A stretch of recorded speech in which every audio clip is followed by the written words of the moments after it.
Hello everyone, welcome back to my channel, that is Chia Shanky Medical Education, and today's topic is about DLC, that is differential leukocyte count. But before starting this video, I am requesting from all of you that please do subscribe my channel, that is Chia Shanky Medical Education, and share this video. चलिए आइए शुरू करते हैं video को. So the full form of DLC is differential leukocyte count, जिसके अंदर हम leucocyte का मतलब होता है WBCs को जब हम डिफरेंट कैटेगरीज में काउंट करते हैं. As we all know that जो WBCs होते हैं, जो ल्यूकोसाइट्स होते हैं, वो 5 टाइप के होते हैं एंड उन पांचों का जब हम परसेंटेज देते हैं that is known as differential leukocyte count. इस वीडियो के थ्रू हम पढ़ने वाले हैं कि वो प्रोसेस कैसे किया जाता है, how we can make the smear preparation, किस टाइप की स्मीयर प्रिपरेशन की जाती है, उसके ऊपर कौन सी स्टेनिंग की जाती है एंड किस तरीके से डीएलसी परफॉर्म किया जाता है. ओके गाइस, सो अ पेरिफेरल ब्लड स्मीयर जिसको हम बोलते हैं PBS, the full form of PBS is peripheral blood smear or blood film is required to be made from capillary blood or from a drop of blood from an EDTA anticoagulated blood sample. देखिए दो तरीके से हम एक slide को prepare कर सकते हैं.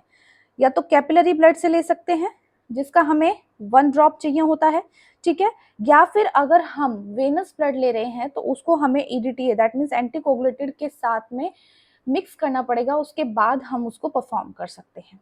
कैपिलरी ब्लड से इंस्टेंट ब्लड स्मीयर परफॉर्म होता है एंड जब आप वेनस ब्लड कलेक्ट करते हैं तो आप जब उसको एंटीकोगुलेटेड सब्सटेंस में मिक्स करते हैं लाइक EDTA, सो आप उसको बहुत लॉन्ग टर्म के लिए रख सकते हैं, कभी भी प्रिपेयर कर सकते हैं स्मीयर को.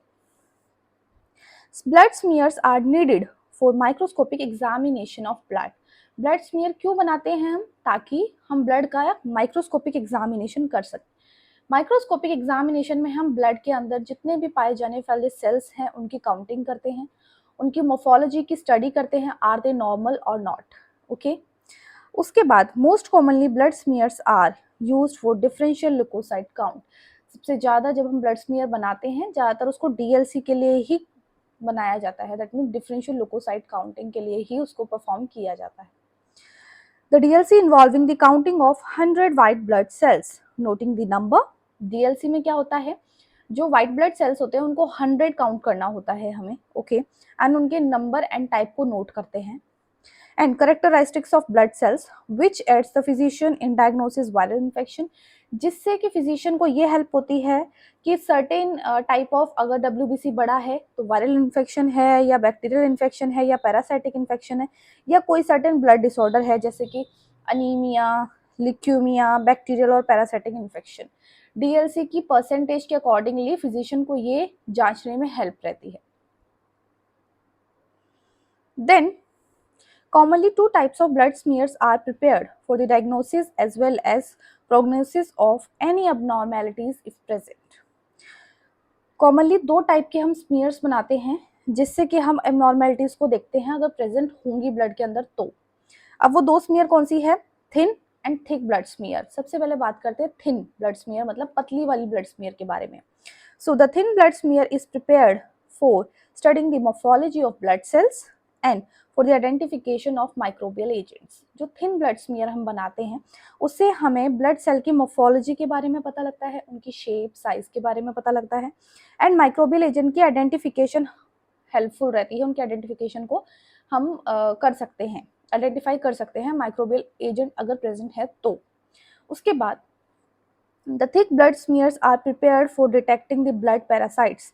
जो थिक ब्लड स्मीयर मतलब जो मोटी वाली ब्लड स्मीयर बनाई जाती है उससे हम डिटेक्ट करते हैं ब्लड पैरासाइट को, जैसे कि सच एज प्लाज्मोडियम स्पीसीज जो कि मलेरिया पैरासाइट होता है, Wuchereria bancrofti, Brugia malayi, lymphatic filariasis. Okay, so इस टाइप की हम स्पीसीज की जानकारी ले सकते हैं with the help of thick blood smear. So सबसे पहले बात करते हैं थिन ब्लड स्मीयर कैसे प्रिपेयर किया जाता है. देखिए थिन ब्लड स्मीयर कुछ इस तरीके की होती है, टंग शेप की इसको हम बोलते हैं. Okay, so a thin blood smear being prepared place a small drop of blood.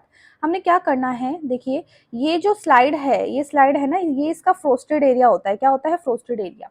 यहाँ पे हम पेशेंट का नाम वगैरह लिख सकते हैं, आईडी नंबर लिख सकते हैं। ओके, सो उसके बाद क्या है, क्या करना है हमने यहाँ पे, ये देखिए हमने एक ड्रॉप ऑफ ब्लड स्मीयर रखना है, ड्रॉप ऑफ ब्लड रखना है जो कि 2 से 3 माइक्रोलीटर का होता है, एक प्री क्लीन्ड स्लाइड के ऊपर, मतलब स्लाइड को क्लीन करना है। लेबर्ड करना है स्लाइड को near it's frosted ended, frosted ended, ठीक है, जो इसका फ्रोस्ट एंड है यहाँ पे उसको लेबल करना है। Bring another slide at 30 to 45 degree angle up to the drop. Drop के ऊपर हमने ड्रॉप के आगे उसको टच करे, अलग से हमें स्प्रेडर लेना है जो कि ब्लड, जो कि एक स्लाइड ही होती है, ब्लड ग्लास स्लाइड होती है, उसकी हेल्प से हम स्प्रेड करेंगे, उसको हम स्प्रेडर के नाम से जानते हैं, ठीक है। उसके बाद हमने क्या करना है, ड्रॉप ऑफ ब्लड जो है उसको स्प्रेड करना है, ठीक है, दोनों साइड से वो स्प्रेड होनी चाहिए, मतलब यहाँ से भी इक्वली स्प्रेड हो और यहाँ से भी इक्वली स्प्रेड हो, तभी वो एक प्रॉपर तरीके से टंग शेप का स्मीयर बनेगा। Quickly push the upper spreader slide towards the unforested end of the lower slide। अब हमने क्या करना है, जो स्प्रेडर है उसको अनफोर्स्टेड एरिया तो ये हो गया, ठीक है, फ्रोस्टेड एरिया ये है एंड अनफ्रोस्टेड एरिया यहाँ है, तो इस डायरेक्शन में हमें हमारा जो स्प्रेडर है उसको क्विकली मूव करना है ताकि स्मीयर परफॉर्म हो सके। इसको और भी अभी डिटेल में देखेंगे कि स्मीयर कैसे बनानी है। मटेरियल देखिए हमें क्या क्या चाहिए होगा, सिरिंज और needle for the blood collection, EDTA vial, tourniquet चाहिए, 70% आइसोप्रोपाइल अल्कोहल चाहिए, स्टेराइल लेंसेट चाहिए होगा, माइक्रोस्कोपिक ग्लास स्लाइड चाहिए जिसके ऊपर हम स्लाइड स्मीयर प्रिपेयर करेंगे। प्रोसीजर देख लीजिए कैसे आप बना सकते हैं। सबसे पहले हमने क्या करना है, collect the blood sample from the capillary और वेन पंक्चर। हमें सबसे पहले ब्लड सैंपल लेना है, आप कैपिलरी मतलब कि जो हमारा फिंगर लोब होता है वहां से ले सकते हैं with the help of Lancet, या फिर आप वेन पंक्चर के थ्रू ले सकते हैं। उसके बाद now if the blood sample is obtained by when puncture, अगर आप सैंपल को वेन पंक्चर के थ्रू ले रहे हैं, use a capillary tube to transfer a drop of blood from the tube onto the clean grease free microscopic glass slide. जो glass slide है हमारी उसके ऊपर ड्रॉप रखने के लिए आप क्या करेंगे, कैपिलरी ट्यूब का यूज करेंगे, ठीक है। इफ अ फिंगर पंक्चर और हील पंक्चर इज मेड, अगर आप ब्लड सैंपल फिंगर पंक्चर या हील पंक्चर के थ्रू ले रहे हैं तो क्या करना है, discard the first drop of blood, हमने जो फर्स्ट ड्रॉप ऑफ ब्लड होता है उसको डिस्कार्ड करना है, and then dispense a drop of blood from the puncture side onto the clean microscopic glass slide. उसके बाद जो सेकंड ड्रॉप होगा उसको आप ग्लास स्लाइड के ऊपर लेंगे। सो रीज़न क्या है, जो हमें फर्स्ट ड्रॉप हमें रिमूव करना है ब्लड का, उसके पीछे का रीज़न क्या है, वो रीज़न ये है कि जो फर्स्ट ड्रॉप होता है ब्लड वो टिश्यू फ्लूइड के साथ मिक्स्ड होता है, जब अगर हम उससे स्मीयर प्रिपरेशन करेंगे तो हमें जो नंबर ऑफ सेल्स की काउंटिंग है वो बहुत कम दिखेगी, ठीक है, जो कि एरर होगा। सो इसीलिए हम जो फर्स्ट ड्रॉप होता है उसको हमेशा वाइप ऑफ करते हैं एंड जो सेकंड ड्रॉप होता है उसकी हेल्प से हम स्मीयर प्रिपरेशन करते हैं। आई होप आपको यहाँ पे ये चीज़ क्लियर हो गई होगी। Then place the drop of blood in the center on one side of the glass slide leaving about 1 centimeter margin। So देखिए इसमें इसका मतलब क्या है, ये हमारी स्लाइड है, ठीक है, यहाँ से 1 सेंटीमीटर का मैंने एरिया छोड़ा और बीच में हमने एक ब्लड ड्रॉप लेना है, ठीक है। उसके बाद देखिए place the specimen glass slide on a flat surface and hold it with the index finger. अब जो ग्लास स्लाइड है उसको सरफेस पे रखना है, एक प्लेन सरफेस पे रखना है, और जो हमारी इंडेक्स फिंगर और थंब होता है उसमें पकड़ना है। ये इंडेक्स फिंगर होती है और ये थंब होता है, इसके बीच में हमने वो स्लाइड पकड़नी है। Okay, now place a smooth and clean edge of the spreader slide. अब हमने क्या करना है, एक और स्लाइड लेनी है जिसको हम स्प्रेडर के फॉर्म में लेंगे, जो उसकी एज है वो क्लीन होनी चाहिए, स्मूथ होनी चाहिए, ताकि स्मीयर अच्छे से स्प्रेड हो सके, ठीक है।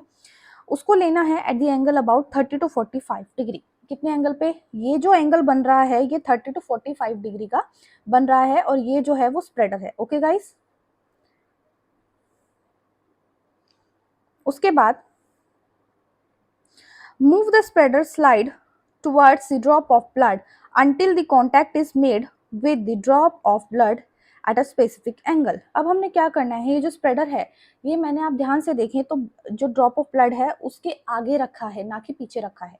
जो स्प्रेडर है उसको पीछे की तरफ बैकवर्ड एरिया की तरफ हमने तब तक मूव करना है जब तक कि जो ड्रॉप ऑफ ब्लड है वो स्प्रेडर के एज पे अच्छे से फैल ना जाए, स्प्रेड ना हो जाए। उसके बाद then move the spreader slide smoothly and rapidly forward. जब वो एक बार टच हो जाए दोनों साइड पे पूरे एंड पे ब्लड, ठीक है, एक लीनियर पोजीशन पे आ जाए, उसके बाद then move the spreader slide smoothly. हमने जो स्प्रेडर है उसको स्मूथली और रैपिडली जल्दी फॉरवर्ड की तरफ, आगे की तरफ मूव करना है, ठीक है, drawing the blood behind it into a thin film that should be tongue shape. So जैसे जैसे स्प्रेडर आगे जाएगा वैसे वैसे उसके पीछे पीछे ब्लड आता जाएगा और वो टंग शेप की फॉर्मेशन ले लेगा। ओके, सो ये हमारी एक आइडेंटिकल ब्लड स्मीयर बनती है जिसको थिन ब्लड स्मीयर के नाम से हम जानते हैं। ओके,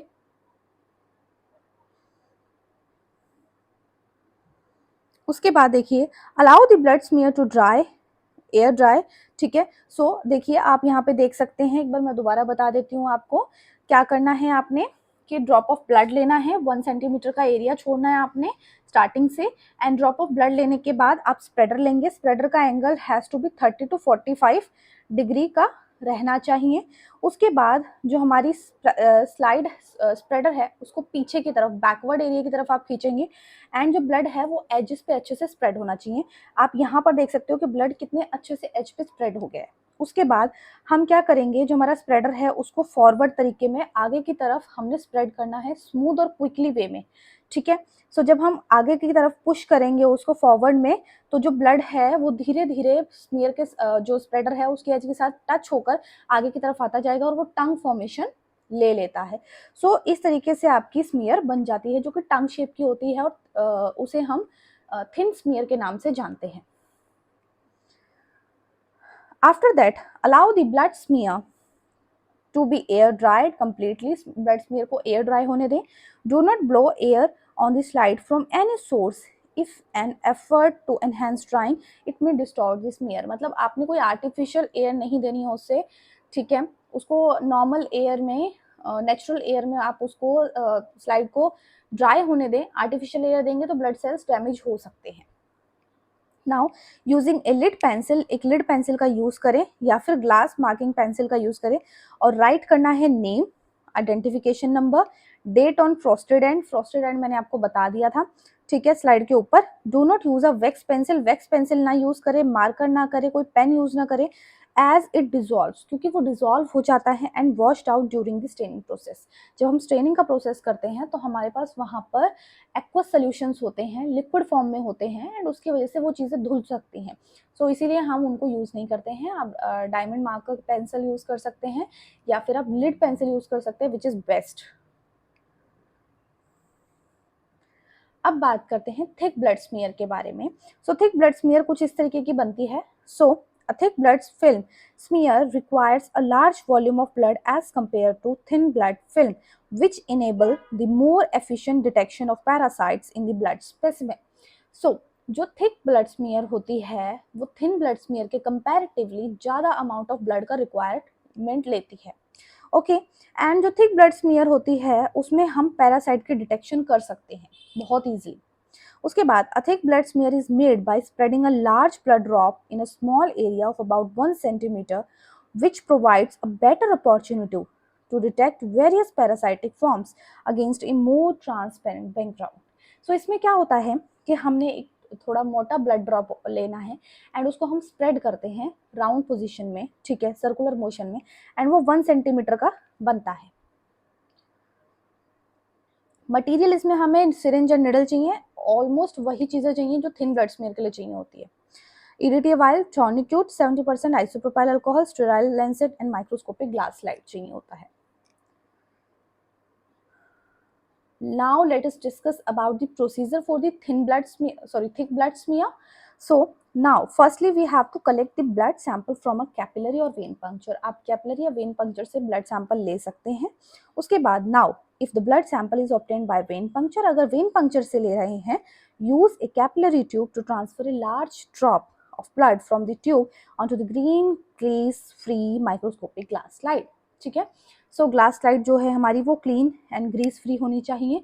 उसके ऊपर ब्लड स्मीयर लेने के लिए आप कैपिलरी ट्यूब का यूज कर सकते हैं। Okay guys, and if a finger puncture और हील पंक्चर इज मेड, अगर आप फिंगर पंक्चर या हील पंक्चर के थ्रू ले रहे हैं तो फर्स्ट ड्रॉप को डिस्कार्ड करें क्योंकि उसके अंदर टिश्यू फ्लूइड का मिक्सचर होता है, ठीक है। And then dispense a drop of blood from the puncture site on to the clean glass microscopic slide. Second drop से आप स्मीयर बनाए, ठीक है। Place the blood drop in a centre of a glass slide, हमने blood drop लेना है glass slide के centre पे लेना है। उसके बाद place the specimen glass slide on a flat surface.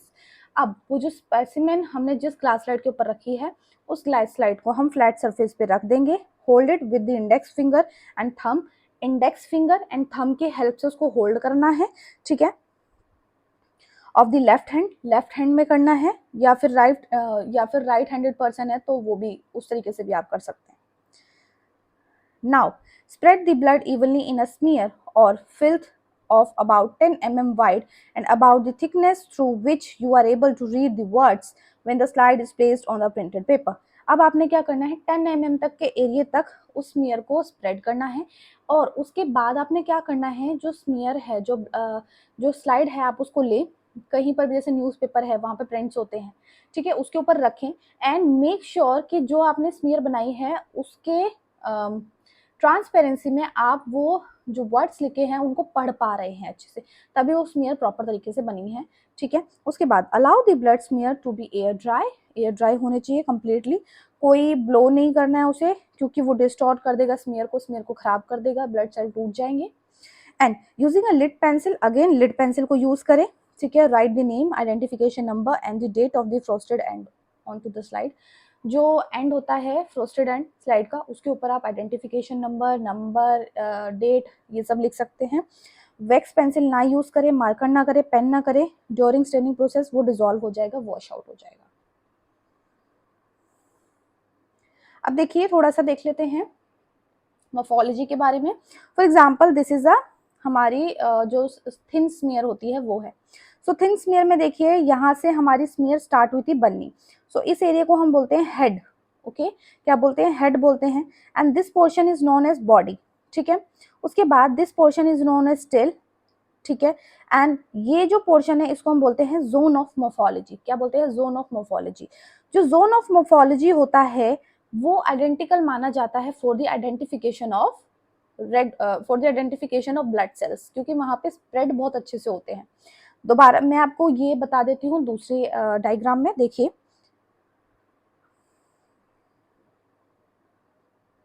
यहाँ पे देख सकते हैं आप, this is a head application point, यहाँ पे हम ब्लड ड्रॉप रखते हैं, ये थिक एरिया होता है। अगर इसकी मैं माइक्रोस्कोपिक स्टडी करूँ तो ये हमें माइक्रोस्कोप के अंदर कुछ ऐसा दिखता है, ब्लड सेल्स आपस में क्लम्प गुच्छे की तरह दिखते हैं जिसमें कि हम आइडेंटिफिकेशन नहीं कर सकते हैं। उसके बाद टेल एरिया की बात करते हैं जिसको हम फेदर एज के नाम से जानते हैं। सो ये जो टेल एरिया है अगर इसकी माइक्रोस्कोपिक स्टडी देखें आप तो इसमें कैसा है, स्पार्स, ठीक है। इसमें कितने अलग अलग दिख रहे हैं आपको, अच्छे से नहीं दिखेंगे तो आप स्मीयर की काउंटिंग नहीं कर सकते हैं, सॉरी ब्लड सेल्स की काउंटिंग नहीं कर सकते हैं। तो बचा हमारे पास जोन ऑफ मॉर्फोलॉजी वाला एरिया जो कि ये है, जिसको हम मोनोलेयर के नाम से जानते हैं, ठीक है। क्या बोलते हैं, जोन ऑफ मॉर्फोलॉजी। मोनोलेयर क्यों, वहां पे जो ब्लड सेल्स है वो यूनिफॉर्मली स्प्रेड है। यहाँ पे आप देखिए ब्लड सेल्स जो है वो बहुत यूनिफॉर्मली स्प्रेड है और यहाँ पे आपको एग्जैक्टली ब्लड सेल्स अच्छे से दिख रहे हैं, ये WBCs है। यहाँ पे ये स्मीयर में थोड़ा ये जो क्वालिटी ऑफ पिक्चर है दैट इज नॉट गुड, ठीक है। लेकिन यही जो एरिया होता है यहाँ पे आप ब्लड सेल्स की काउंटिंग करते हैं, जहाँ पे आप DLC की काउंटिंग करते हैं, RBCs की काउंटिंग करते हैं, TLC की प्लेटलेट की काउंटिंग आप यहाँ पर करते हैं। आई होप आपको ये चीज क्लियर हो गई होगी।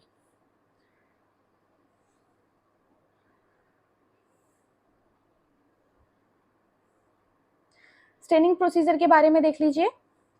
जो DLC के लिए हम ज़्यादातर स्टेनिंग करते हैं वो जो स्टेन्स होती है वो रोमन वॉस की स्टेन्स होती हैं, जैसे कि लिशमन स्टेन हो गया, MGG मे ग्रूनवाल्ड जिम्सा स्टेन हो गई, जेनर स्टेन हो गई, राइट स्टेन हो गई। जो मोस्ट कॉमनली स्टेन हम यूज़ करते हैं that is a Leishman stand.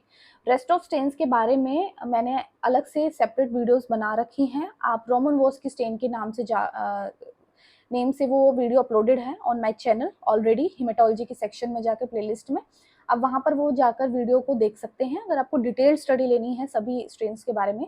इस वीडियो में हम लिशमन स्टेन के बारे में डिटेल स्टडी लेंगे। Now let us talk about the principle. So देखिए, the distinct staining reaction depends on the components of stain. Stain की components के ऊपर जो reaction है वो depend होता है। देखिए इसमें हमारे पास दो stain होती है, अजर B and eosin Y.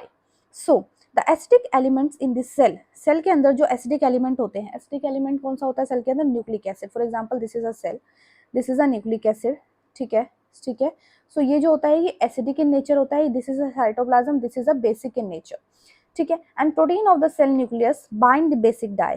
अब क्योंकि ये एसिडिक इन नेचर है, सो ये बेसिक डाई से कलर लेगा. किससे लेगा? बेसिक डाई से कलर लेगा, ठीक है. जैसे जो कि है अजर बी, जो कि स्टेन देगा उसको ब्लू कलर का. सो जो न्यूक्लियस है वो ब्लू इन कलर दिखता है because of basic dye. And the basic elements like haemoglobin, जैसे basic element haemoglobin stains red, cytoplasm ये बेसिक है, ठीक है. Acidic component of the stain की वजह से होगा. इओसिन वाई जो है वो एसिडिक कंपोनेंट होता है, ठीक है. उसका जो रिएक्शन होता है वो अल्कलाइन पीएच होता है, जो कि बेसिक स्टेनिंग को असेंचुएट करता है, इंक्रीज करता है, ठीक है. Therefore an optimum pH is to be sought. इसलिए एक ऑप्टिमम पीएच प्रॉपर होना चाहिए. वो कितना होना चाहिए? 6.8 जो है वो ऑप्टिमम पीएच माना जाता है for the staining all components, ठीक है. 6.8 ये याद रखना है. सो एक बार मैं दोबारा अगर आपको बताऊं, यहाँ पर इसके प्रिंसिपल बिहाइंड द रोमन-वॉस्की स्टेन्स. सो ये देखिए, ये हमारा सेल है, इसके अंदर है न्यूक्लियस, ओके. सो जो न्यूक्लियस होता है वो एसिडिक इन नेचर होता है, एसिडिक होता है. एंड जो साइटोप्लाज्म होता है वो बेसिक होता है. क्या होता है? बेसिक. सो अब क्योंकि जो न्यूक्लियस है वो एसिडिक इन नेचर है, सो वो कलर लेगा बेसिक डाई से. किससे लेगा? बेसिक डाई से कलर लेगा, ठीक है, जो कि होगी हमारी मिथाइलिन ब्लू, ठीक है. एंड जो बेसिक इन नेचर है component of cell which is cytoplasm, वो एसिडिक डाई से कलर लेगा. वो एसिडिक डाई कौन सी होगी? वो होगी हमारी इओसिन, ठीक है. इओसिन होगी जो कि रेड कलर प्रोवाइड करती है. कौन सा? रेड. और ये कलर प्रोवाइड करेगी ब्लू. आई थिंक अब आपको पता लग गया होगा. लिशमन स्टेन के बारे में देखिए. रिक्वायरमेंट्स, हमें लिशमन स्टेन चाहिए, बफर सोल्यूशन चाहिए for the dilution, and staining rack चाहिए जहाँ पे हम स्टेन्स को स्मीयर्स को प्लेस करेंगे. प्रोसीजर देख लीजिए इसका. थिन स्मीयर बनानी है, एयर ड्राई कर लो. फ्लड करना है स्मीयर को विद स्टेन, स्टेन के साथ फ्लड करें. स्टेन को टाइम दे 1 to 5 मिनट का. आफ्टर 1 to 5 मिनट, ठीक है. वो थोड़ा सा ना टेम्परेचर के ऊपर भी डिपेंड होता है. सर्दियाँ होती है तो थोड़ा सा ज़्यादा टाइम भी देना पड़ता है, ठीक है. Add an equal amount of buffer solution. अब जितना अमाउंट ऑफ आपने लिशमन स्टेन का डाला था उतना ही अमाउंट का आपने क्या करना है? बफर सोल्यूशन डालना है. उसको मिक्स करना है. कैसे करेंगे? Blowing and eddy in the fluid, ठीक है. ब्लो के थ्रू से, ठीक है, ब्लोइंग के थ्रू से आप मिक्स करें सोल्यूशन को, जो बफर सोल्यूशन है उसको जो लिशमन स्टेन है उसके साथ. अगर बफर सोल्यूशन ना हो तो आप उसके रिगार्डिंग डिस्टिल्ड वाटर भी यूज कर सकते हैं. मिक्सचर को लीव कर दे 10 से 15 मिनट के लिए, ठीक है. उसके बाद वॉश ऑफ करेंगे रनिंग वाटर से डायरेक्टली, ठीक है, ताकि रेसिड्यूज ना बचे स्टेन के ऊपर, कोई भी धब्बे से ना रहे. अच्छे से उसको वॉश आउट करना है. Stain slide on and let it dry. Stain करे स्लाइड को अच्छे से और उसको ड्राई होने दे. एंड जो उसका बैक का एरिया होता है उसको किसी भी कॉटन की हेल्प से उसको अच्छे से क्लीन कर लें, ठीक है. उसकी माइक्रोस्कोपिक स्टडी करनी है. माइक्रोस्कोपिक स्टडी में हम डीएलसी देखते हैं. डीएलसी में देखिए डिफरेंशियल लिकोसाइट काउंट. हम उसमें पॉलीमॉर्फो मतलब कि न्यूट्रोफिल्स देखते हैं, जिसका पॉलीमॉर्फोस के नाम से जाने जाते हैं. लिम्फोसाइट, मोनोसाइट, इओसिनोफिल, बेसोफिल्स देखते हैं. परसेंटेज देख लीजिए इसकी. जो सबसे ज्यादा नंबर ऑफ सेल्स पाए जाते हैं दे आर न्यूट्रोफिल्स, जो कि 40 to 75% पाए जाते हैं, जो कि पर माइक्रोलीटर में 2000 से 7500 की काउंटिंग में गिने जाते हैं. उसके बाद लिम्फोसाइट्स के बारे में बात करें तो 20 से 50% ये होते हैं अपनी रेंज में, जो कि पर माइक्रोलीटर में 1500 से 4000 की काउंटिंग में आ जाते हैं. देन मोनोसाइट 2 से 10% रहते हैं, पर माइक्रोलीटर में 200 से 800 पाए जाते हैं. यूस्नोफिल 1 से 6% रहते हैं, 40 से 400 माइक्रोलीटर ये पर माइक्रोलीटर में पाए जाते हैं. उसके बाद बेसोफिल लेस देन 1% रहता है, जो कि 10 to 100 पर माइक्रोलीटर में पाए जाते हैं. WBC की मॉर्फोलॉजी के बारे में देखिए, ये आप सेल देख सकते हैं, इसको हम बोलते हैं न्यूट्रोफिल। ये जो सेल है इसके अंदर ये जो लोब्स हैं इसको हम क्या बोलते हैं, मल्टी लोब्ड बोलते हैं। न्यूट्रोफिल के अंदर एक लोब नहीं होता है, ये मल्टी लोब्ड होता है, इसलिए हम इसको न्यूट्रोफिल के नाम से जानते हैं। पॉलीमॉर्फ्स के नाम से भी इसको इसलिए जाना जाता है।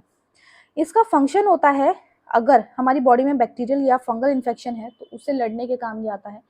मैक्रोफेजेस का काम भी ये करता है, मतलब कि इन चीज़ों को इनगल्फ करने का काम भी ये करता है, निगल जाता है। उसके बाद these are the most common first responder to the microbial infection. जो न्यूट्रोफिल्स होते हैं, जब हमारी बॉडी में कोई भी माइक्रोबियल इन्फेक्शन आता है, सबसे पहले रिस्पॉन्स करने वाले सेल्स जो होते हैं वो न्यूट्रोफिल्स ही होते हैं। उसके बाद यूस्नोफिल के बारे में बात करते हैं। जो यूस्नोफिल होता है वो कुछ इस तरीके का दिखता है, एंड दे आर बाइलोब्ड। इसके अंदर 2 लोब होते हैं, आप देख सकते हो, बाइलोब्ड होता है। यूस्नोफिल जो होते हैं वो पैरासाइट और एलर्जिक रिएक्शंस में, इन्फेक्शंस में हेल्प करते हैं, ठीक है। इन्फ्लामेटरी कंडीशन में, जब हमारी बॉडी में पैरासाइटिक इन्फेक्शन होगा, इन्फ्लामेटरी कंडीशन होगा, एलर्जिक प्रॉब्लम आ रही है, तब हमारी बॉडी में यूस्नोफिल बढ़ा हुआ मिलता है। Now let us talk about the lymphocyte. So lymphocyte जो होते हैं, सॉरी, बेसोफिल के बारे में पहले बात करते हैं। बेसोफिल जो होते हैं वो बाई या ट्राई लोब्ड होते हैं। दे आर बाई और ट्राई लोब्ड रहते हैं। यहाँ पे ध्यान से देखेंगे तो ये लोब्ड है यहाँ पे, ठीक है। उसके बाद ये एलर्जिक कंडीशंस में काम करने आते हैं। एंटीजेनिक रिस्पॉन्स में, जैसे कि ये अपने अंदर से हिस्टामिन को रिलीज करते हैं जो कि वैसोडिलेशन में हेल्प करते हैं, ओके। उसके बाद लिम्फोसाइट के बारे में बात करते हैं। जो लिम्फोसाइट होता है वो कुछ इस तरीके का होता है, डीप स्टेन होती है उसके ऊपर। इसके अंदर जो इसका इंटेंस एरिया होता है वो डीप कलर का दिखता है, डीप स्टेन लेता है ये। इसके अंदर बी सेल्स होते हैं, CD4 प्लस हेल्पर्स होते हैं, टी सेल्स जिन्हें हम कहते हैं, CD8 plus cytotoxin T cells होते हैं। ये क्या करते हैं, लिम्फेटिक सिस्टम में ऑपरेट करते हैं प्राइमरीली, ठीक है। लिम्फेटिक सिस्टम में ये ज़्यादा पाए जाते हैं। उसके बाद मोनोसाइट, मोनोसाइट जो कि किडनी शेप के होते हैं, कुछ इस तरीके के होते हैं, दे आर मोनोसाइट्स, ठीक है। ये फेगोसाइटोसिस ऑफ पैथोजेंस, पैथोजेंस को फेगोसाइट करते हैं, निगल जाते हैं, ठीक है। Presented on of antigens to T cells, ठीक है। ये टी सेल्स के बिहाफ पे प्रेजेंट रहते हैं, and eventually they become tissue macrophages, और ये टिश्यू मैक्रोफेजेस के नाम से भी जाने जाते हैं, विच रिमूव डेड सेल डेब्रिज, जो कि डेड सेल डेब्रिज को रिमूव करते हैं, and attack micro organisms, and micro organisms को भी अटैक करके इनगल्फ कर जाते हैं, इन चीज़ों को रिमूव करने का काम करते हैं। अब देखिए कुछ कंडीशन है, जब WBCs बढ़ते हैं एंड घटते हैं, उन कंडीशंस को हम क्या बोलते हैं वो चीज़ देख लीजिए। फर्स्ट है न्यूट्रोफीलिया। न्यूट्रोफीलिया का मतलब होता है, जहाँ पे वर्ड फीलिया आ जाए उसका मतलब होता है इंक्रीज। क्या होता है, increase. So an increase in absolute neutrophil count, जब न्यूट्रोफिल काउंट अपनी नॉर्मल रेंज से इंक्रीज हो जाता है उस कंडीशन को हम बोलते हैं न्यूट्रोफीलिया, ठीक है। से ये ज़्यादातर स्ट्रेस और एक्सरसाइज की वजह से भी इंक्रीज होते हैं, एंड कुछ अदर कंडीशंस भी है, जैसे कि इन्फेक्शन, टॉक्सिन, जहर की वजह से, जैसे कि यूरेमिया, ड्रग्स, केमिकल्स के केसेस में, टिश्यू डिस्ट्रक्शन के केस में, या फिर नेक्रोसिस के केस में, जैसे इन्फेक्शन हो गया, बर्न हो गया, न्यूप्लाजिया हो गया, उस केस में न्यूट्रोफिल्स बढ़ जाते हैं। हेमोरेज के केस में, जैसे कि बॉडी कैविटी में हेमरेज हो गया, तब न्यूट्रोफिल्स बढ़ते हैं। रैपिड हीमोलाइसिस, बहुत जल्दी ब्लड सेल्स आपस में टूटना शुरू कर रहे हैं, तब न्यूट्रोफिल्स बढ़ना शुरू हो जाते हैं। हेमेटोलॉजिकल डिसऑर्डर जैसे ल्यूकेमिया, मतलब कैंसर के केस में भी न्यूट्रोफिल्स गेट इंक्रीजेस और न्यूट्रोफिलिया कंडीशन अराइज हो जाती है। सेकेंड कंडीशन है न्यूट्रोपीनिया। पीनिया का मतलब होता है डिक्रीज होना, okay. So a decrease in absolute neutrophil count, neutrophil count जब डिक्रीज होता है। सो इसमें देखिए एप्लास्टिक एनीमिया के केस में होता है टॉक्सिन्स दैट डैमेज मैरो। उसके बाद हिमेटोलॉजिकल मैलिग्नेंसी, कुछ मैलिग्नेंसी जैसे कि कैंसर के केस में, एंड उसके बाद माइलो प्रोलिफरेटिव डिसऑर्डर्स में, रेडिएशन थेरेपी, कीमोथेरेपी के केस में neutrophils gate decrease in their counting. Congenital disorders के केसेस में होता है न्यूट्रोफिल डिस्ट्रक्शन, इंक्लूड किस किस में, स्प्लीनोमेगेली में होता है, ठीक है, with hypersplenism, infection and immune destruction के केस में भी neutrophil get decrease. Then we have lymphocytosis. Lymphocytosis, cytosis का मतलब होता है इंक्रीज होना। So an increase in number of circulating lymphocytes may normally be observed in infants and young children. देखिए जब लिम्फोसाइट अपने नॉर्मल रेंज से इंक्रीज होते हैं उस कंडीशन को हम लिम्फोसाइटोसिस के केस में कहते हैं। यंग चिल्ड्रन और इन्फेंट्स के केसेस में ज़्यादातर लिम्फोसाइट थोड़े बड़े हुए दिखते हैं, लेकिन कुछ पैथोलॉजिकल प्रोसेस भी होते हैं जिसके तहत लिम्फोसाइटोसिस दिखता है, जैसे कि एक्यूट इन्फेक्शन, टाइफॉइड, पैराटाइफॉइड के कंडीशन में। उसके बाद वायरल इन्फेक्शन हो गया जैसे measles, mump, adenovirus, enterovirus, toxoplasmosis and HTLV-1. Then we have second condition lymphocyte के ही cells के लिए, which is lymphopenia. Penia मैंने आपको पहले बता दिया, penia मतलब decrease in condition. So a decrease in number of circulating lymphocytes may be seen. lymphocyte जब decrease होते हैं वो कब कब दिखते हैं, जैसे immunodeficiency syndrome. तो lymphocytes होते हैं immunity में help करते हैं. जब हमारी बॉडी में इम्यूनिटी की डेफिशिएंसी हो रही होती है तब लिम्फोसाइट भी डिक्रीज होते हैं। ये सिंड्रोम कौन से होते हैं? Congenital disorder, acquired AIDS condition, AIDS की कंडीशन में, ठीक है, कॉर्टिकोस्टेरॉइड थेरेपी के केस में, न्यूप्लाज्मा, ठीक है, including Hodgkin's disease, non Hodgkin lymphomas, advanced carcinomas के केसेस में, रेडिएशन थेरेपी और कीमोथेरेपी, इन सब के केसेस में हमारी इम्यूनिटी कम होती है जिसकी वजह से लिम्फोसाइट्स भी कम हो जाते हैं। Then we have monocytosis. Monocytosis का मतलब होता है साइटोसिस, अगेन वर्ड आ गया, दैट मीन्स इंक्रीज होंगे मोनोसाइट अपने नंबर में। An increase in the number of circulating monocytes may be seen with, इसमें कौन कौन से इन्फेक्शन होते हैं, जैसे कि brucellosis, tuberculosis, rickettsia, myeloproliferative disorders, Hodgkin's disease, gastrointestinal disease including inflammatory bowel disease and stroke. इनके केसेस में जो मोनोसाइट्स होते हैं they get increase with their number. And we have second thing which is monocytopenia. Monocytopenia, penia word आ गया, decrease in range, a decrease in number of circulating monocytes may be seen early corticosteroid therapy में या फिर hairy cell leukemia के cases में ये पाए जाते हैं। Then we have eosinophilia. Philia जो होता है वो इंक्रीज इन नंबर शो करता है। जब इओसिनोफिल अपने सर्कुलेशन में, नंबर ऑफ सर्कुलेशन में जब बढ़ जाते हैं, इंक्रीज हो जाते हैं, उसको इओसिनोफिलिया कंडीशन कहते हैं। मतलब इओसिनोफिल का जो नॉर्मल रेंज है वो अपनी कंडीशन से ज़्यादा हो जाना, उसको इओसिनोफिलिया कंडीशन हम कहते हैं। कब होता है? एलर्जिक ड्रग रिएक्शन में होता है, पैरासाइटिक इन्फेक्शंस में, इन्फेस्टेशन में होता है, hay fever, chronic infection, haematological malignancy जैसे कि CML, हॉजकिन लिम्फोमा, इनके केसेस में इओसिनोफिल अपनी नॉर्मल रेंज से इंक्रीज हो जाते हैं। Then we have eosinopenia. Penia word हमेशा डिक्रीज इन नंबर काउंटिंग में बताता है। An absolute decrease in number of circulating eosinophils may be seen, ठीक है, कब कब? Acute inflammation, Cushing syndrome with corticosteroid therapy, ठीक है। इनके केसेस में जो इओसिनोफिल है वो अपनी नॉर्मल रेंज से कम हो जाते हैं, जिसको हम इओसिनोफिलिया के नाम से जानते हैं। Then we have the basophilia या फिर और बेसोपीनिया। फीलिया, बेसोफिलिया मतलब कि अपनी नॉर्मल रेंज से इंक्रीज होता है, बेसोपीनिया नॉर्मल रेंज से कम हो रहा है। ये सेल्स ऑलमोस्ट हमारी बॉडी में भी कम ही पाए जाते हैं, इनका नॉर्मल रेंज लेस देन 1% रहता है। An absolute increase in number of circulating basophils may occur with the myelo proliferative disorder. Basophil कब कब इंक्रीज होते हैं?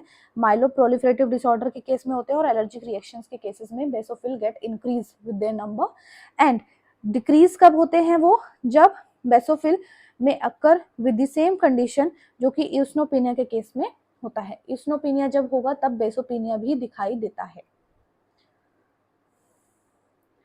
ब्लड सेल की मोर्फोलॉजी देखते हैं, हेल्थ और डिजीज PBF मतलब कि नॉर्मली कैसे दिखते हैं और अबनॉर्मली भी कैसे दिखते हैं वो चीज़ है। रेड ब्लड सेल की मोर्फोलॉजी देखेंगे हम यहाँ पर। A normal RBC has a normal size. जो नॉर्मल RBC होता है उसका नॉर्मल साइज होता है, जिसको हम बोलते हैं नॉर्मोसाइटिक। क्या बोलते हैं? नॉर्मोसाइटिक। अगर वर्ड आपसे पूछा जाए नॉर्मोसाइटिक का मतलब क्या है, तो आप बोलेंगे जब साइज नॉर्मल होता है RBC का उसको हम नॉर्मोसाइटिक कहते हैं। And normal HB content, that is normal colour. अगर HB कंटेंट नॉर्मल है तो HB कंटेंट की वजह से ही जो RBC है उसका कलर एग्जैक्टली उसका रेड होता है, तो उसका कलर भी नॉर्मल होगा, तो उस कंडीशन को बोलते हैं नॉर्मोक्रोमिक, ठीक है।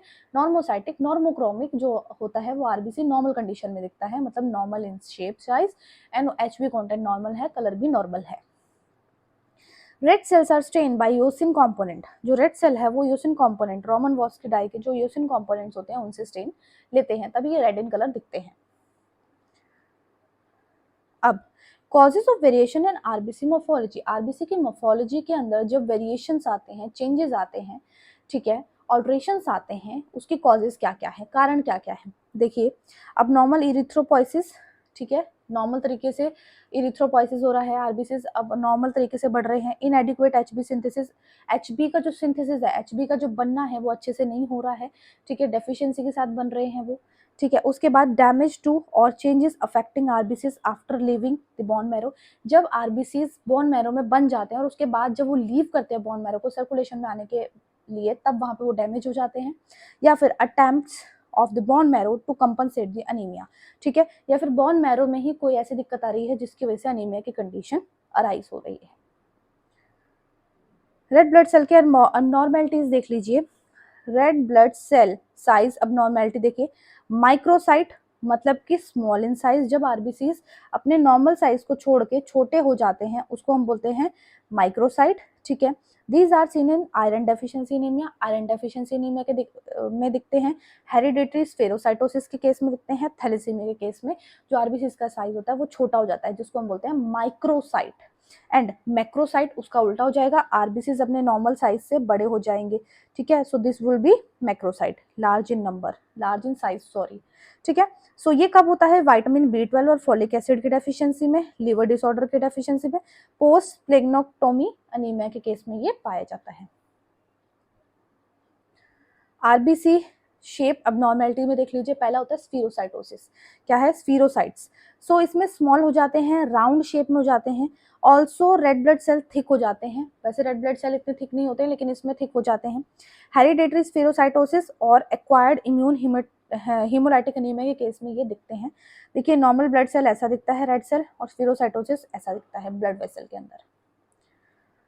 Then we have second thing which is elliptocytes. Elliptocytes में जो आरबीसीज होते हैं वो इस तरीके के दिखते हैं, ये सब एलिप्टोसाइट वाले आरबीसीज है, ये सब एलिप्टोसाइट है, ये रहा एलिप्टोसाइट, ठीक है।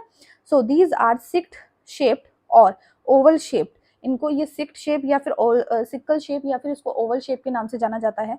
Also called as pencil shaped, इनको पेंसिल शेप के नाम से भी जाना जाता है। कब कब दिखता है, हेरिडेटरी एलिप्टोसाइटोसिस और सिक्कल सेल एनीमिया के केस में ये इस तरीके के दिखते हैं हमें। Then we have target cells, जो टारगेट सेल्स होते हैं वो कुछ इस तरीके के दिखते हैं, ये सब टारगेट सेल हैं, ठीक है, ये सब टारगेट सेल्स हैं। सो ये कब दिखते हैं, these have a dark spot in the centre, centre में देखो, ध्यान से देखो, ये जो टारगेट सेल्स होते हैं इनके सेंटर में डार्क स्पॉट होता है, ये टारगेट सेल है, इनके सेंटर में ये डार्क स्पॉट है, ये डार्क स्पॉट है, ठीक है। सो ये थैलेसीमिया, हीमोग्लोबिनोपैथीज के केसेस में ये दिखते हैं। Then we have spiculated RBCs has a rough surface और crenated in shape are seen in कब कब दिखते हैं, यूरीमिया के केसेस में, लीवर डिसीज, ब्लीडिंग अल्सर के केसेस में दिखते हैं। स्पर सेल कब दिखता है, लीवर डिसीज के केस में दिखता है। बर्थ सेल कब दिखता है, इरेगुलर कॉन्ट्रैक्टेड आरबीसीज के केसेस में दिखता है, जैसे कि रीनल डिसीज के केस में दिख गया, ठीक है। उसके बाद फ्रेगमेंटेड सेल्स कब दिखते हैं, डीआईसी के केस में, पोस्ट प्लेक्टोमी के केस में, patient with heart valve prosthesis के केसेस में ये चीजें दिखती हैं। आरबीसी स्टेनिंग और कलर एबनॉर्मेलिटी, ये देख लीजिए। सो हाइपोक्रोमेशिया, हाइपोक्रोमेशिया में क्या होता है, जो आरबीसीज होते हैं वो पेल इन कलर हो जाते हैं, थोड़े पीले पड़ जाते हैं, उसको बोलते हैं हम हाइपोक्रोमेशिया, ठीक है। और हाइपरक्रोमेशिया, कलर की इंटेंसिटी डार्क हो जाती है, जब RBCs light in colour stain होते हैं उसको बोलते हैं हाइपोक्रोमेशिया, और जब RBCs dark in colour stain होते हैं उसको बोलते हैं hyperchromasia. So hypochromasia iron deficiency case में और थैलेसीमिया के केस में जो आरबीसीज है वो हाइपोक्रोमेशिया दिखते हैं, पेल इन कलर दिखते हैं। एंड हाइपरक्रोमेशिया कब दिखता है, जब आरबीसीज डार्क कलर इंटेंसिटी में स्टेन होते हैं। सो वो डिहाइड्रेशन के केसेस में दिखते हैं, the increase concentration of haemoglobin, और या फिर हीमोग्लोबिन का कॉन्सेंट्रेशन आरबीसी में ज्यादा है तब दिखते हैं। अब रेड ब्लड सेल के इंट्रासेलुलर एबनॉर्मेलिटीज क्या है, सेल के अंदर कौन कौन सी एबनॉर्मेलिटीज आती हैं, देखिए। Normoblast is not seen normally on peripheral blood smear, जो नॉर्मोब्लास्ट है वो पेरिफेरल ब्लड स्मीयर में नहीं दिखता है क्योंकि इमेच्योर फॉर्म ऑफ आरबीसी है, बोन मैरो के अंदर दिखती है, ठीक है। लेकिन अगर दिख रही है तो कब कब दिखेगी, नॉर्मोब्लास्ट में भी सीन इन न्यूबॉर्न, न्यूबॉर्न में दिखती है, हेमोलाइटिक एनीमिया के केस में दिखती है, सिकल सेल क्राइसिस के केसेस में दिखती है, ट्रांसफ्यूजन रिएक्शन में दिखेगी, इरिथ्रोब्लास्टोसिस फीटेल के केस में दिखती है, marrow space occupying lesion like myeloma, leukaemia and fibrosis के केस में दिखती है। कब दिखती है, कौन दिखती है, नॉर्मोब्लास्ट दिखती है। Physiological response to hypoxia as a congenital heart disease and congenital heart failure, जब हाइपोक्सिया की कंडीशन आती है बॉडी के अंदर, जब ऑक्सीजन की कमी होती है तो तब उस केसेस में हार्ट डिजीज और हार्ट फेलियर के केसेस में ये हमें दिखता है। बेसोफिलिक स्टिपलिंग, बेसोफिलिक स्टिपलिंग में देखिए क्या होता है, these are inclusion of cytoplasm RBCs, ठीक है। साइटोप्लाज्म आरबीसीज, जो आरबीसीज का साइटोप्लाज्म होता है वो कुछ बेसोफिलिक स्टिपलिंग की तरह दिखता है। देखिए ये नॉर्मल, ये आरबीसीज हैं जो कि बेसोफिलिक की फॉर्म में दिख रहे हैं। ये कब कब दिखता है, जब पॉइजनिंग की कंडीशन हो जाए बॉडी में तब दिखते हैं आरबीसीज ऐसे, और रेटिकुलोसाइटोसिस के केसेस में भी ये दिखते हैं। फिर आरबीसीज होवल जॉली बॉडीज की शेप में कब दिखते हैं, ये जो होवल जॉली बॉडीज होती हैं इसमें क्या होता है, आरबीसीज के अंदर कुछ न्यूक्लियर मटेरियल के रेमिनेंट्स छूट जाते हैं, थोड़े थोड़े से थ्रेड्स छूट जाते हैं, धागे छूट जाते हैं, ठीक है। सो ये देख सकते हो आरबीसी के अंदर थोड़े थोड़े न्यूक्लियर रेमिनेंट्स हैं, उसको बोलते हैं होवल जॉली बॉडीज। ये कब दिखता है, ये ऐसे पेशेंट जिसके अंदर स्प्लेनोटॉमी हुई है, मतलब स्प्लीन का ऑपरेशन हुआ है, ठीक है, कुछ पार्ट निकाला गया है, हीमोलाइटिक अनीमिया है और मेगलोब्लास्टिक अनीमिया के केस में ये दिखता है। Then we have Heinz bodies. Heinz bodies क्या होती हैं, हिंज बॉडीज में small irregular part of haemoglobin, haemoglobin जो होता है वो इरेगुलरली दिखता है, ठीक है। आरबीसीज का जो शेप है वो वैसे बहुत ज्यादा स्मूथ दिखता है, लेकिन इसमें जो होता है वो थोड़ा सा खराब सा हो जाता है। यहाँ पे देख सकते हो ये हिंज बॉडीज है, ठीक है, they are the Heinz bodies,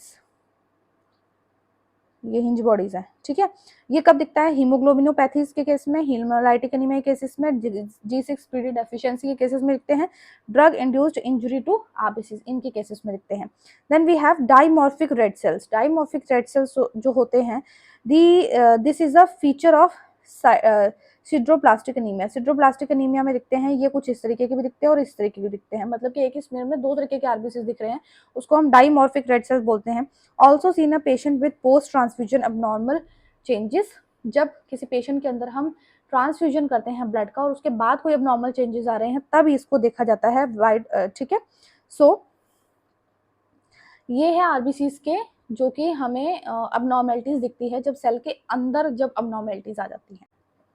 so guys that was it for this video, यहीं तक था आज का हमारा वीडियो डीएलसी। अगर आपको ये वीडियो हेल्पफुल रहा हो, अगर आपको मेरे पढ़ाने का तरीका अच्छा लगता है तो then guys please it's a request from all of you कि आप मेरे चैनल को सब्सक्राइब कर दें, बेल आइकन को हिट करें ताकि नेक्स्ट वीडियो का नोटिफिकेशन आपको टाइमली पता लग जाए आपके फ़ोन पे। एंड मेरी वीडियोस को शेयर करें अपने फ्रेंड के साथ, कलीग के साथ में, एंड लाइक ज़रूर किया करें। कमेंट में बताएं कि आपको वीडियोस कैसे लगते हैं एंड कहाँ से आप मेरी वीडियो को वॉच कर रहे हैं वो भी बताएं, मुझे जानकर बहुत अच्छा लगता है। And guys please do support women empowerment. Thank you very much.